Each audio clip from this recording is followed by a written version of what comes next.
So দেখতেছেন এই Gixxer Suzuki Gixxer monotone এই বাইকটা হলো কি প্রবলেম হলো স্টার্টে প্রবলেম করে, একবার স্টার্ট হওয়ার পর দ্বিতীয়বার অটোমেটিক বন্ধ হয়ে যায়।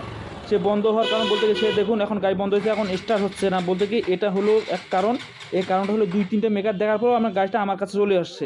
সে আমি বলতে রোগটা ধরছি এবং বলতে আরও কিছু বিশেষ কাম আছে। আগে কার্বোরেটরটা খুলে ভালোভাবে ক্লিনভাবে ওয়াশ টশ করার পর তারপর লাগাই দেবো, লাগাই দেওয়ার পর আরও যে কাম আছে সে কামগুলাভাবে আমরা একবারে কামটা একটা সাকসেসফুলভাবে কাজটা করে দেবো। সে বলতে দেখুন কার্বোরেটরের মধ্যে কত ময়লা হয়ে গেছে, এই ময়লাগুলো পরিষ্কার হওয়ার পর সে দেখুন বলতে ফাইনাল লুকটা দিচ্ছি কার্বোরেটরের। সে বলতে তেল দিয়ে যে আমরা ভালোভাবে ক্লিন করি কার্বোরেটর, যে আপনার বলতে তেল মাইলেজ থেকে শুরু করে যাবতীয় জিনিস আমরা একবারে কাজ সুন্দরভাবে আমরা কাজ করি। সে বলতে দেখুন এখন জিনিসটা খোলাইতেছি, বাইকটা পরিষ্কার করার এখন ভিতরটা খোলাবো, ভিতরটা এখন সুন্দরভাবে ক্লিন করব। ক্লিন করার পর সে দেখুন কতভাবে ময়লা যে ভিতরের মধ্যে আটকে গেছে, এবং বলতে গিয়ে যে পিনগুলো আছে পিনের মধ্যে ময়লা অনেক ঢুকে গেছে। সে এখন বলতে দেখুন আসলে যে অবশ্যই বলতে কি কার্বোরেটরটা পুরোটা ক্লিন করা হয়ে গেছে। সে ক্লিন মধ্যে দেখুন কত সুন্দরভাবে, এবং ভিতরের যেগুলো ময়লা আছে যাবতীয় ময়লা সবগুলো একবারে ক্লিন করছি। যে ক্লিন করার মধ্যে দেখুন সম্পূর্ণ একবারে ফ্রেশ।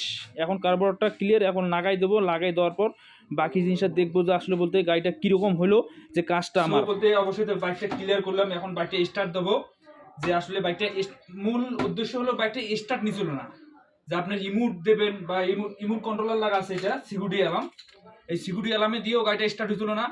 চাবি দিয়ে সেল মারবো, বহুত কষ্ট করে গাড়িটা স্টার্ট নিছিল। সে বলতে অবশ্যই কাজটা করলাম, যাকে দেখবো ফার্স্ট টাইম রিমোটে স্টার্ট হয় কিনা। সে বলতে দেখুন আমি বাইকটার মধ্যে এই রিমোট চাপ দিলাম, যে অবশ্যই সে বলতে বাইকটা খুব সুন্দরভাবে স্টার্ট হয়ে গেল। এখন রিমোট দিয়ে অফ করে দেবো, অফ দিয়ে দেখবো যে চাবি দিয়ে গাড়ি স্টার্ট হয় কিনা। এই চাবি লাগাইলাম, এখন বাইকটা স্টার্ট করবো কীভাবে, এই ক্লাস ধরে এখন দেখবো স্টার্ট হয় নাকি ইজি হবে, এক সেলফে দেখবো স্টার্ট হয় কিনা। তো অবশ্যই ফাইনালি আমার কাজটা সাকসেসফুল হলো। যে বাইকটা বিশেষ করে কয়েকটা মেকারকে দেখাইছিল বাইকটা স্টার্ট হয়েছিল না, সে অবশ্যই কাজটা আজকে সাকসেসফুল করে দিলাম। এখন গাড়িটা চলে ইউজ করতে হবে, গাড়ি এলাকাও আমি ভালোভাবে গাড়িটা ফিনিশিং করে দিতে পারবো।